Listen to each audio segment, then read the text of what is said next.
বাস্তবতা এতটা ভয়ানক তা আগে জানা ছিল না। নীল আকাশের নিচে ভালোবাসা বলতে কোনো শব্দই নেই। রাতের আগমনে যেমন দিনের কোনো অস্তিত্বই খুঁজে পাওয়া যায় না, তেমনি সময়ের পরিবর্তনে স্বার্থ ফুরিয়ে গেলে ভালোবাসা বলতে কোনো শব্দই অবশিষ্ট থাকে না। কি ইতিমধ্যেই গাটাগাটি শুরু করে দিয়েছেন, তাই না?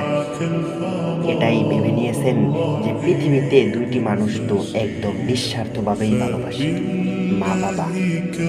কিন্তু বাস্তবতা একদম ভিন্ন।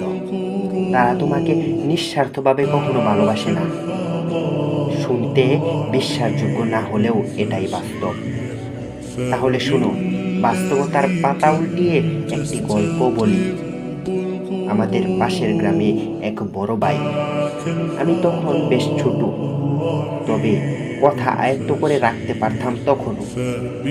তো সেই বড় ভাই পড়ালেখা শেষ করে কর্মসংস্থানের জন্য অনেক বছর ওয়েটিংয়ে থেকেছেন, কিন্তু কোনো কিছু খুঁজে পাচ্ছিল না। একদিন তাদের বাড়ির পাশে খেলা করতে গেলাম, আর সেই টাইমে সে বাড়িতে ঢুকলো। কিছুক্ষণ পর তার মা তাকে খেতে দিল। তার আরো কিছুক্ষণ পর তার বাবা বাড়িতে আসলো। বেকার ছেলের উপর এমনি অভিমান অনেক বেশি থাকে। বারান্দায় বসে নিরপরাধ ছেলেটি মুখে খাবার তুলছিল। এমন সময় খাবারের পাতিলে বাবা জুতো ছুঁড়ে মারল। সে আর খাবার গলা দিয়ে নামাতে পারল না।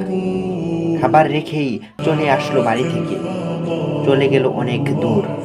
শহরের গলিতে গলিতে কাটছিল তার দিন।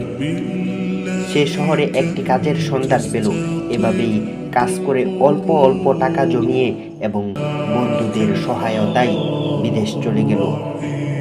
সেখানে গিয়ে সে একটি ভালো অবস্থানে গেল, আর বাড়িতে টাকা দিত প্রতি মাসে। আর এখন তার বাবা একটি গরুর মাংস বিক্রির দোকান করেছে, আর সেই অবহেলিত ছেলের নামেই তার দোকানের নাম দিয়েছে। হাই, এটাই ভালোবাসা। যদি বলি তোমাকে একজনই ভালোবাসেন, তিনি হচ্ছেন তোমার রব, আর সবই ধোঁকা।